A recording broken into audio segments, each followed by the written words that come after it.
The galaxy was old, very old. Billions of years had passed since the first intelligent species looked up at the stars and wondered what was out there.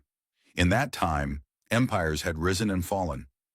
Wars had burned across entire star clusters. Species had been born, grown powerful, and then vanished into history like dust in the cosmic wind. By the time humanity took its first steps beyond Earth, the galaxy had already been divided up among the elder races. These ancient civilizations had carved out their territories long before humans learned to make fire. They had rules, they had hierarchies. They had a very clear understanding of how things worked. At the top sat the Vethkai. They were tall beings with gray skin that looked like polished stone. They had 4 eyes arranged in a diamond pattern on their elongated skulls. Their empire stretched across 40,000 star systems. Their warships numbered in the millions. For 18,000 years, they had been the dominant power in the known galaxy, and they intended to stay that way forever. Below them came the Arathi. These were crystalline beings that grew rather than reproduced. Each Arathi started as a small seed and slowly accumulated matter over centuries until they became towering structures of living mineral. They were patient and wise, but they had learned long ago not to challenge the Vethkai directly. It was easier to survive by being useful. Then there were the hollow minds. Nobody knew what they had looked like originally. They had long ago abandoned physical bodies entirely, existing now as vast networks of pure thought that drifted between stars. They calculated and observed and predicted, but they rarely acted. They saw themselves as above the concerns of physical beings. Dozens of other species filled out the middle ranks of galactic civilization.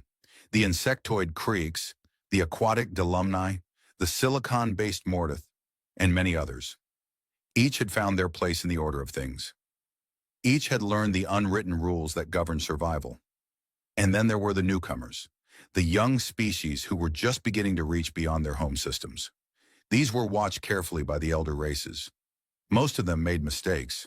They grew too quickly, or they made demands, or they failed to show proper respect.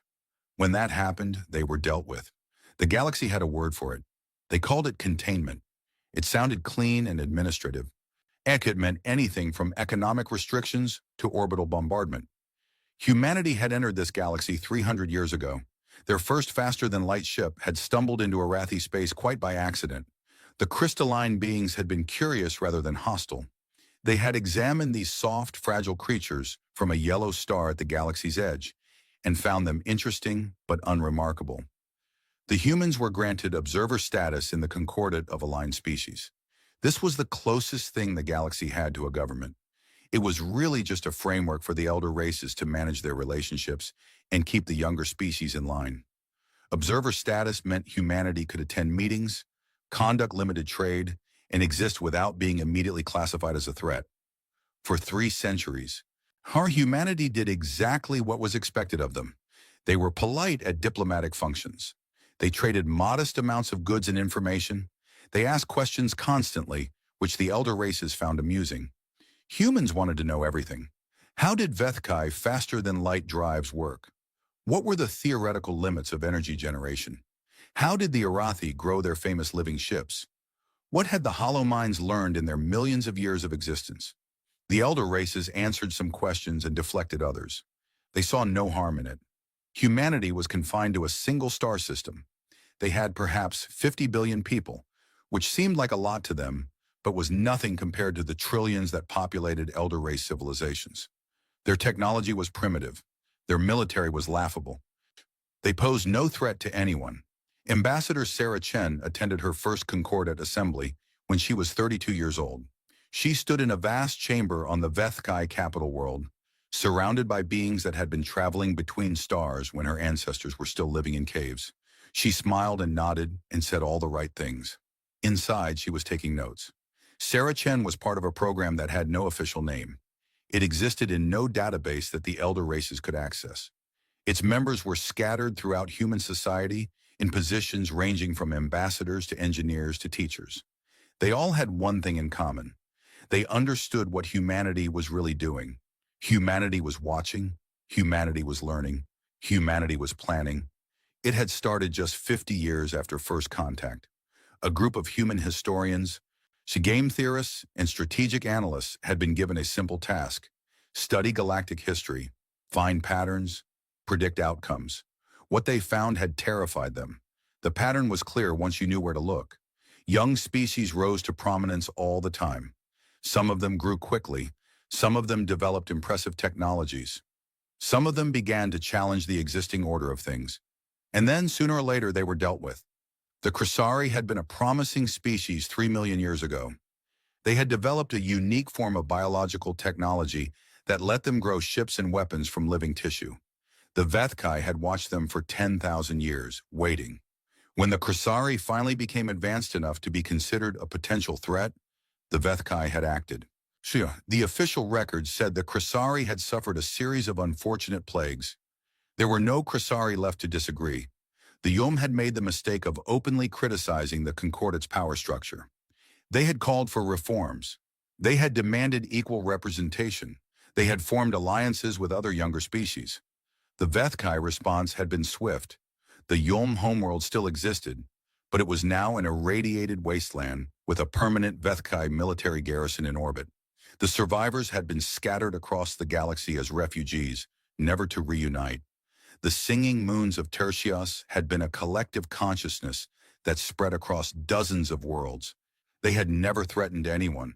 They had never demanded anything. But their form of existence was fundamentally different from the elder races, and difference was dangerous. The Hollow Minds had calculated that the singing moons might one day become unpredictable. That was enough. The campaign against them had been called a stabilization effort. It had lasted 300 years and ended with the complete extinction of an entire way of being. These were not secrets. The information was available in historical databases if you knew where to look. The elder races did not hide what they had done. They simply presented it as necessary and inevitable. Younger species caused instability. Instability threatened the order that had kept the galaxy functioning for billions of years. Therefore, younger species had to be controlled. Human analysts ran the numbers. They built models. They simulated thousands of possible futures. Every single simulation ended the same way. While humanity would eventually be seen as a threat, it might take 1,000 years. It might take 10,000. But at some point, humans would do something that triggered the elder race's attention. Maybe they would develop a technology that seemed dangerous. Maybe they would expand too quickly.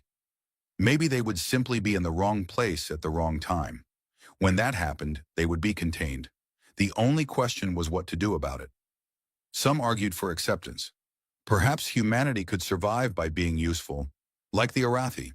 They could find a niche and stay in it forever, never threatening anyone, never aspiring to more.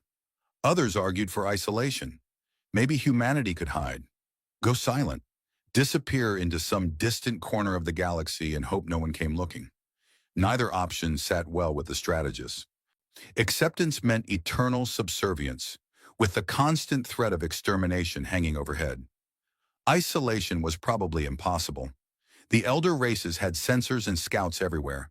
Sooner or later, they would find any hiding place. A third option emerged from the models. It was crazy.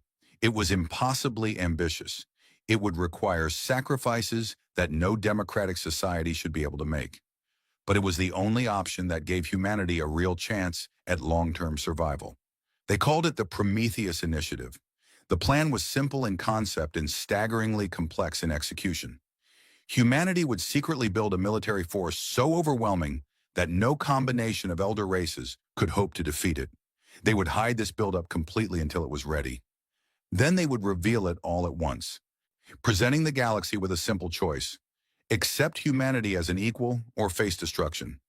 It was deterrence on a scale never before attempted, and it would require humanity to fundamentally transform itself without anyone noticing.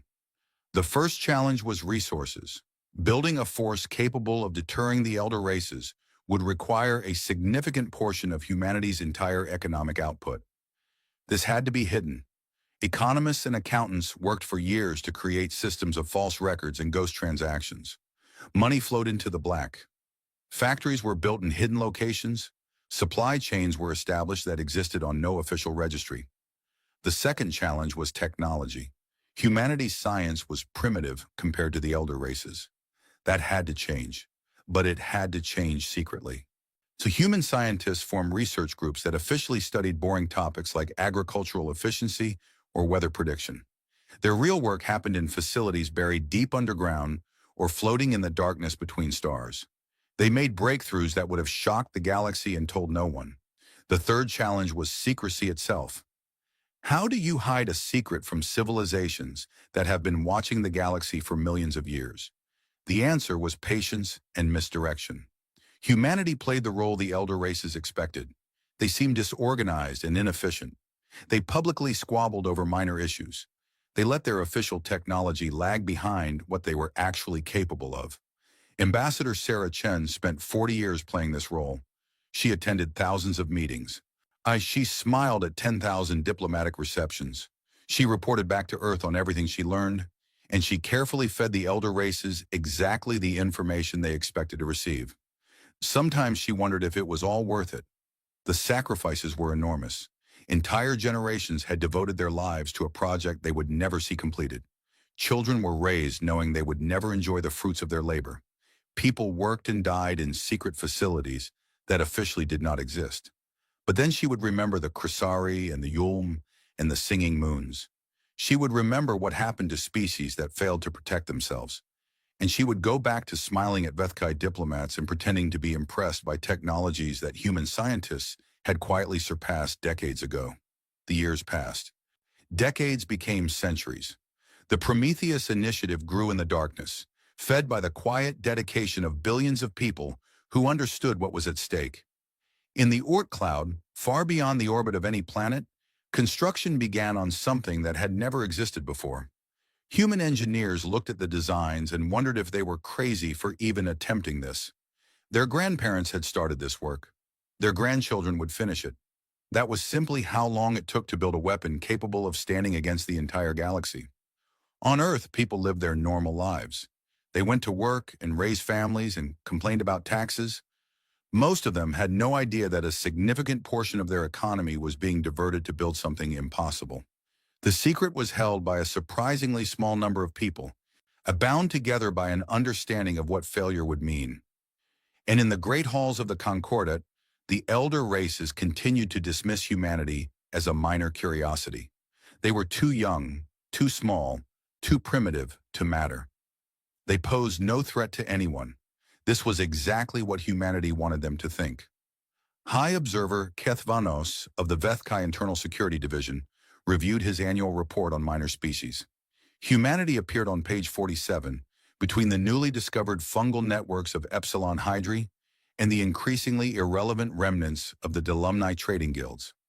The report noted that human economic activity had grown by approximately 2% over the past year, slightly below galactic average. Their technology remained primitive. Their military consisted of a few dozen patrol ships barely capable of system defense. Keth Vanos signed the report without reading the humanities section. He had more important things to worry about. There were rumors of unrest in the Morta territories. The Hollow Minds had made a cryptic statement about approaching singularities that needed interpretation. Real threats required his attention. He did not notice that human economic output had been growing at exactly 2% per year for the past century. Never more, never less. He did not wonder why such a famously chaotic species had achieved such remarkable consistency. He did not ask where all the graduates from human engineering programs were going, or why human deep space exploration had quietly ceased 3 decades ago. Nobody asked these questions. Nobody thought humanity was worth watching that closely, and so the secret held. Year after year, decade after decade, the greatest construction project in human history continued in perfect darkness. The people working on it grew old and trained replacements. Governments rose and fell on Earth, each one quietly briefed on the initiative, and each one accepting the burden. Children who had been born after the project started reached middle age and began preparing for their own retirement. The work continued. Ambassador Sarah Chen died at the age of 112. She never saw the completion of what she had spent her life protecting, but she died knowing that her granddaughter had been selected for the crew of one of the vessels. The work would continue. The Vethkai celebrated the 18,000th anniversary of their empire with a festival that lasted a full orbital cycle of their homeworld. They congratulated themselves on their wisdom and strength. They looked out at the galaxy they dominated and saw no serious challenges on any horizon. They had no idea that the challenge was already built, waiting in the darkness, and that the species they had dismissed as irrelevant was about to change everything. Admiral Chen Wei-lin stood on an observation deck that officially did not exist, looking at something that should have been impossible. Through the reinforced viewport, she could see the curve of a hull stretching away toward a distant horizon. That horizon was 3,000 kilometers away. She was standing inside something larger than most moons. They called it Prometheus, and it was the first of 12. Wei Lin was 67 years old. She had spent her entire adult life preparing for this moment. Her grandmother, Ambassador Sarah Chen, had died before the first hull plates were laid. Her mother had worked in the propulsion division for 40 years. Wei Lin herself had started as a junior engineer at age 22 and climbed through the ranks to become the commanding officer of the most powerful weapon humanity had ever built. Sometimes she still could not believe any of this was real. She touched the viewport, feeling the slight vibration of construction activity transmitted through kilometers of hull material. Outside, automated construction swarms moved across the surface like silver rivers, depositing layer after layer of armor and equipment. Each swarm contained millions of individual units working in perfect coordination. They never rested. They never made mistakes. They had been building continuously for almost a century. Director Marcus Webb walked up beside her. He was older than Wei Lin, with gray hair and tired eyes that had seen too many classified briefings. He ran the overall Prometheus initiative, coordinating the efforts of millions of workers across hundreds of secret facilities. The latest production numbers, he said, handing her a tablet, were actually ahead of schedule for the first time in 30 years. Wei Lin scrolled through the data. Power generation systems were at 94% completion. Primary weapons arrays were being installed on the forward sections. Life support could now sustain 2 billion people indefinitely. The engines, those incredible, impossible engines, were undergoing final calibration. How long until full operational capability? She asked. 3 years for Prometheus itself. The other 11 vessels are at various stages. The last one, Athena, won't be complete for another decade, but we should have enough online to matter well before that. Wei Lin nodded. They had planned for this timeline. The question was whether the universe would cooperate. She thought about the journey that had brought them here. 90 years of secret construction, 90 years of hidden breakthroughs, 90 years of sacrifice by people who would never see the results of their work. The early decades had been the hardest. Humanity had to develop entirely new technologies just to make the initiative possible. And their existing science was nowhere near advanced enough to build something like Prometheus. The breakthrough had come from an unlikely source.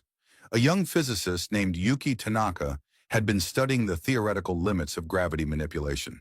The elder races used artificial gravity on their ships, but their technology was based on principles that were well understood and relatively limited. Tanaka had found a different approach, one that allowed for much more powerful effects. Her discovery had changed everything. With proper gravity manipulation, you could create artificial mass. With artificial mass, you could bend space. With bent space, you could do things that the elder races thought were impossible. Tanaka had died young, burned out by decades of intense work, but her legacy lived on in every system aboard Prometheus. The ship's drives were based on her principles. So were the artificial gravity systems that made life comfortable for millions of crew members. So were the weapons. The weapons were what made Prometheus truly terrifying. Wei Lin walked along the observation deck until she reached a section that looked out over one of the primary weapons installations. It looked almost peaceful from this distance, a graceful curve of metal and crystal about the size of a small city. But she knew what it was capable of. The main armament of a Prometheus-class vessel was designed to fight on a scale that the elder races had never imagined. These were not ship-to-ship weapons. These were not even planet killers, though they could certainly destroy a planet if needed. These were weapons designed to affect stars. The physics were elegant in their simplicity. Stars were fusion reactors held in balance by gravity. Disturb that balance and the star would respond. Make it burn hotter and it would swell. Make it burn colder and it would contract. Push hard enough in the right way and you could trigger a nova. Prometheus carried three different systems capable of stellar manipulation. It could force a star into premature death, sterilizing everything within light years. It could trigger precise flares aimed at specific targets. It could, in theory, destabilize a star so badly that it collapsed into a black hole. These weapons had never been tested at full power. There was no way to test them without attracting attention. But the math had been checked and rechecked by generations of physicists. The simulations had been run millions of times. When the time came, the weapons would work. Wei-Lin hoped they would never actually have to use them. The point was deterrence. The point was making the elder races understand that attacking humanity would cost them everything. She continued her walk through the massive vessel. The interior of Prometheus was designed to be a mobile civilization. There were residential districts that could house entire cities. There were agricultural sections capable of feeding billions. There were factories that could produce anything humanity might need, from medicine to smaller warships. The plan was for each Prometheus-class vessel to be completely self-sufficient. If something happened to Earth, if the worst-case scenario came to pass, humanity could survive aboard these ships forever. They would become a wandering civilization, impossible to corner, impossible to destroy. Wei-Lin visited the command center, a vast chamber deep in the heart of the ship. Hundreds of stations were arranged in concentric circles around a central platform. Right now, most of the stations were unmanned, with only a skeleton crew monitoring construction progress. In 3 years, this room would be filled with the best officers humanity had ever trained, controlling a weapon that could challenge the galaxy. Commander David Park was on duty at the central platform. He was young for his rank, only 35, but he had proven himself in 1,000 simulations. He would be Wei-Lin's second-in-command when Prometheus became operational. "Admiral," he said, saluting, "we have the latest intelligence report from Earth." "Anything concerning?" Park hesitated. "The Vethkai have increased their monitoring of our outer system. With nothing direct, but their sensor platforms have been repositioned. We think they might have noticed some anomalies." Wei-Lin frowned. This was always the fear. They had worked so hard to hide everything, but perfect secrecy was impossible.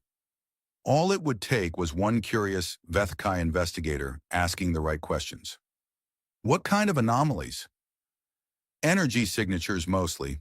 The construction swarms generate a lot of waste heat. We've been venting it gradually, but some of it must be reaching detection range. Also, there have been some gravitational disturbances. Prometheus is massive enough to affect local orbits slightly." "Have they sent any investigators?" "Not yet. Our diplomatic team has been feeding them explanations. Industrial accidents, experimental mining operations, that sort of thing. And so far, they seem to be accepting the cover stories." "So far?" Those were dangerous words. Wei-Lin had studied galactic history extensively. The Vethkai were patient, but they were not stupid. If they became truly suspicious, they had the resources to investigate thoroughly. And if they discovered what was being built out here, they would not wait for explanations. "Keep me informed of any developments," she said, "and increase our contingency preparations. If we have to accelerate the timeline, I want us ready." Park nodded and returned to his work.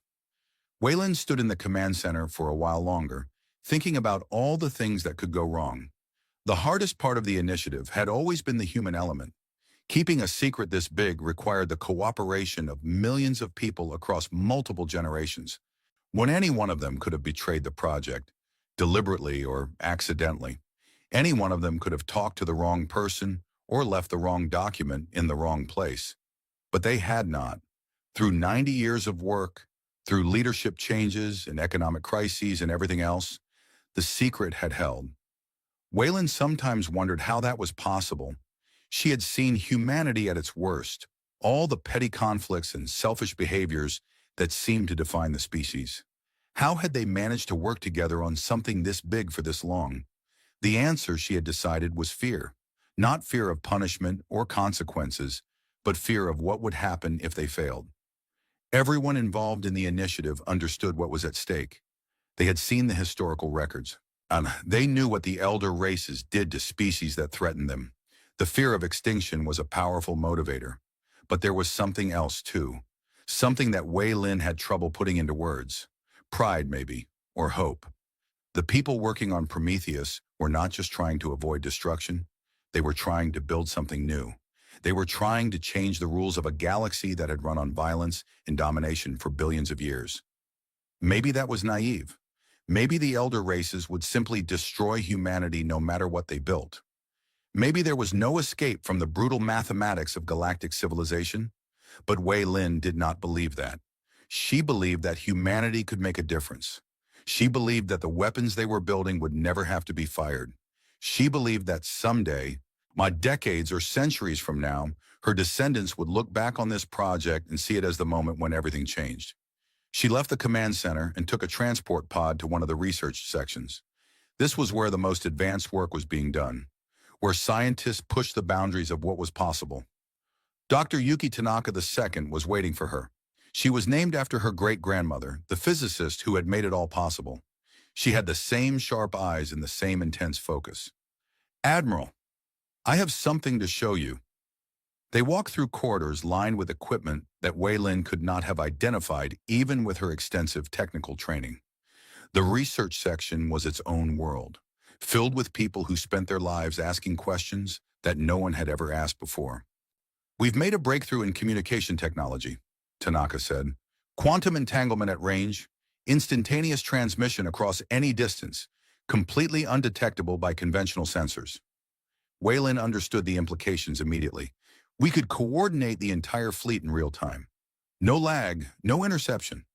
"Exactly, but it gets better. We've also developed applications for this technology that go beyond simple communication. We can use it for sensing. Imagine being able to see anything, anywhere in the galaxy, instantly. No more guessing what the Vethkai are doing. No more wondering if we've been discovered." "How long until it's operational?"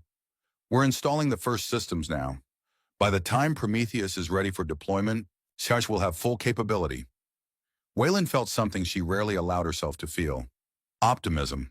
Every breakthrough like this improved their chances. Every new capability made the initiative more likely to succeed. But she knew better than to become overconfident.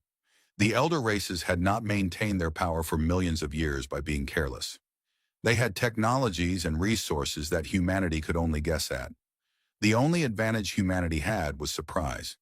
She spent the rest of the day touring the ship, meeting with department heads, reviewing progress reports.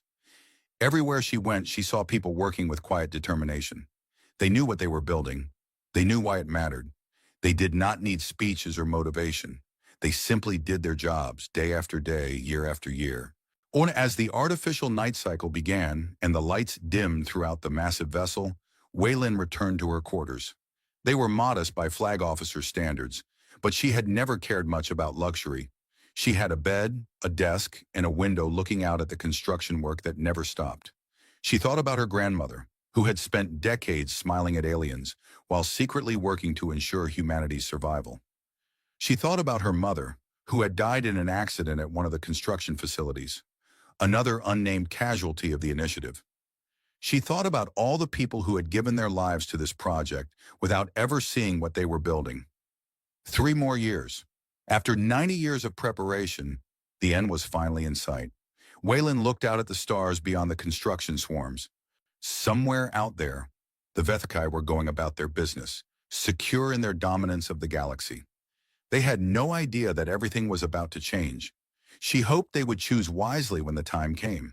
She hoped the deterrent would work and the weapons would never have to be used.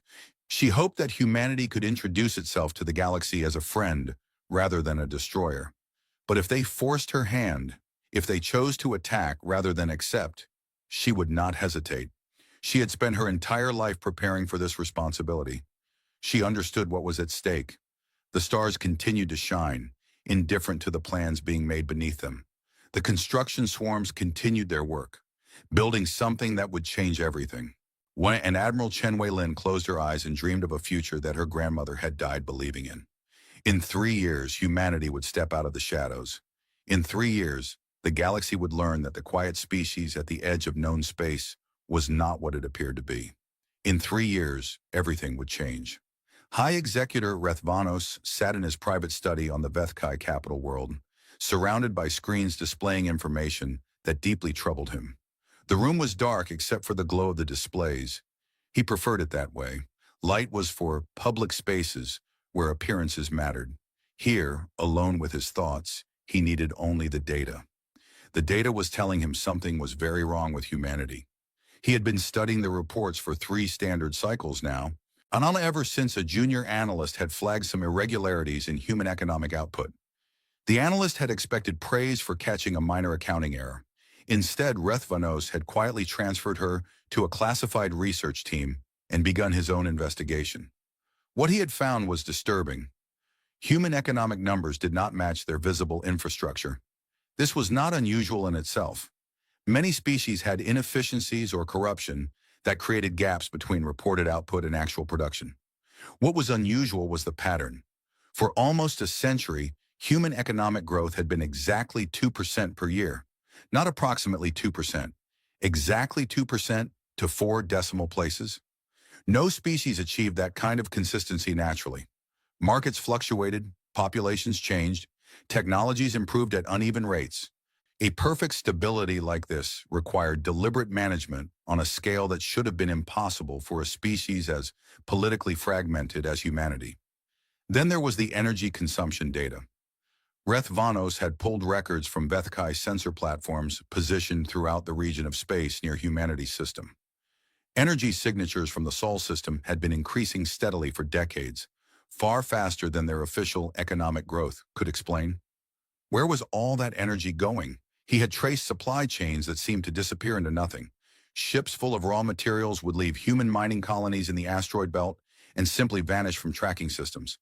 They would reappear weeks later, empty, with no record of where they had delivered their cargo. He had analyzed communication patterns and found that human scientific publications had dropped by 60% over the past century, even as their educational institutions continued to produce more graduates than ever. Where were all those scientists? What were they working on? The picture that emerged from his investigation was incomplete, but the shape of it was clear enough. Humanity was hiding something massive, something that required resources on a scale that dwarfed anything they had officially admitted to. Rethvanos considered the possibilities.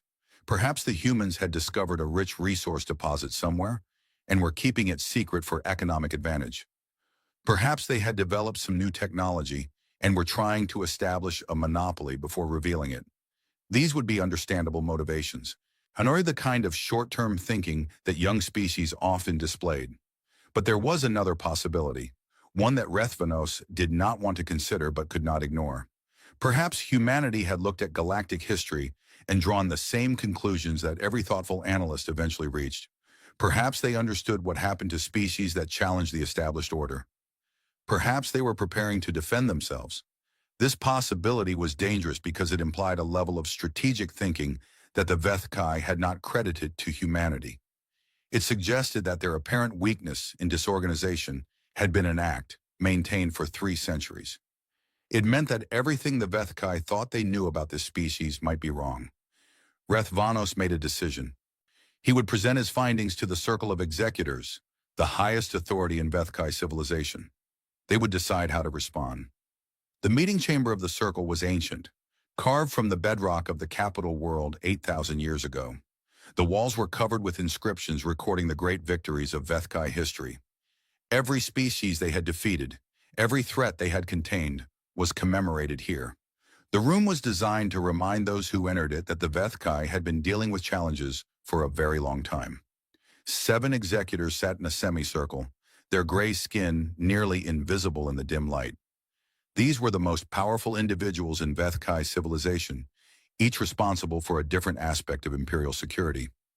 Rethvanos had served on the Circle for 300 years, and he was the youngest among them. "You have called this emergency session," said First Executor Kethmora, the eldest of the group. "We assume you have good reason." Rethvanos activated his presentation. The data appeared in the air before the Circle, floating holographic displays that showed everything he had discovered. "Humanity is hiding something," he said. "I do not yet know what, but the scale is enormous. I believe they may be preparing for conflict." He walked them through the evidence: the impossibly stable economic growth, the missing energy, the vanishing supply chains, the declining scientific publications, the gaps in sensor coverage that the humans seemed to know about and exploit. The executors listened in silence. Their faces showed nothing. They had all been trained from birth to control their expressions. Not when Rethvanos finished, Kethmora spoke first. What is your assessment of the threat level? Unknown. That is what concerns me most. We have been monitoring humanity for 3 centuries, and we still do not know what they are capable of. That suggests a level of operational security that should be beyond a species this young. Executor Vetheral, who oversaw military operations, leaned forward. You are suggesting that the humans have been deceiving us deliberately, playing a role. I am suggesting that we should consider the possibility. Why would they do this? They are contained in a single system. They have no allies. Their technology is primitive. What could they possibly hope to achieve? Rethvanos had asked himself the same question many times. Survival, he said finally. They know what happens to species that appear threatening. They may have decided to become threatening in secret, waiting until they are strong enough to reveal themselves. Strong enough for what? To defeat the entire Concordate? I do not know, but I do not think we should wait to find out. The debate that followed lasted for hours. Some executors argued for continued observation. They wanted more data before taking action. Others pointed out that gathering more data would give humanity more time to complete whatever they were building. The safest course was to act now, before the situation became worse. In the end, the circle reached a consensus. Humanity would be contained. A fleet would be sent to Sol's system with enough force to overwhelm any conceivable resistance. If the humans would be given the choice to surrender peacefully or face destruction. This was standard procedure. The Vethkai had done it dozens of times over the millennia. Most species surrendered when they saw the force arrayed against them. Those that did not were made examples of. Either way, the threat was neutralized. Executor Vetheral took charge of the military planning. 6 carrier groups were assembled, the largest deployment against a single system in nearly 2,000 years. 12,000 warships, ranging from small attack craft to massive battleships that could level continents with their weapons. It was overwhelming force, designed to end the situation before it truly began. Rethvanos watched the preparations with growing unease. Something did not feel right. The humans had been hiding something for a century. They must have known that eventually they would be discovered. What would they do when the Vethkai fleet arrived? He found himself reviewing the historical records. The Krasari, the Yulm, the Singing Moons, all the species that had been contained over the millennia. None of them had seen it coming. None of them had been prepared. But humanity had been watching. They had been learning. They had specifically studied what happened to species that challenged the established order. Would they really have hidden their preparations if they did not believe they had a chance? The fleet departed from Vethkai space with great ceremony. News of the deployment was broadcast throughout the empire. Citizens gathered to watch the massive ships enter faster-than-light transit, proud of their civilization's power. The official announcement described the mission as a stabilization effort to address potential security concerns. The word containment was not used publicly, but everyone understood what was happening. Rethvanos remained at the capital, coordinating intelligence gathering. He had scouts positioned throughout the region of space between Vethkai territory and Sol system. They reported the fleet's progress every few hours. The journey would take 23 days, fast by the standards of galactic travel, but still more than enough time for humanity to prepare. Rethvanos wondered what they would find when they arrived. He had ordered additional sensor sweeps of the Sol system, but the data was frustratingly incomplete. The humans had positioned stations that generated interference across broad spectrum ranges. They claimed these were for astronomical research. Looking at them now, Rethvanos suspected their real purpose was to blind Vethkai surveillance. The days passed. The fleet crossed the vast distances between stars, unstoppable, inevitable. Reports came in regularly, showing nothing unusual.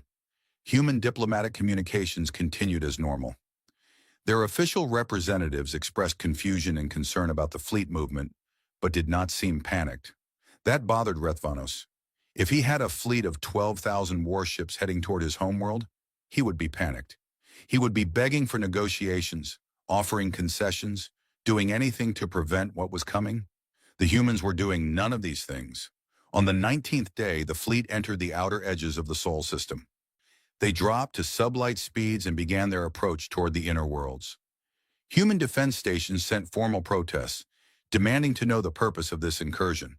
The fleet commander ignored them. On the 21st day, the fleet reached the orbit of Neptune, the outermost major planet in the human system. They were now within clear sensor range of Earth. The commander broadcast the standard ultimatum: surrender unconditionally or face destruction. The human response came not from Earth, but from a ship that had been positioned between the fleet and the inner system. It was small by Vethkai standards, barely larger than a scout craft, but the message it carried was anything but small. Your fleet is detected and tracked. You are advised to halt your advance and await further communication. Coordinates and timestamp for clarification will follow.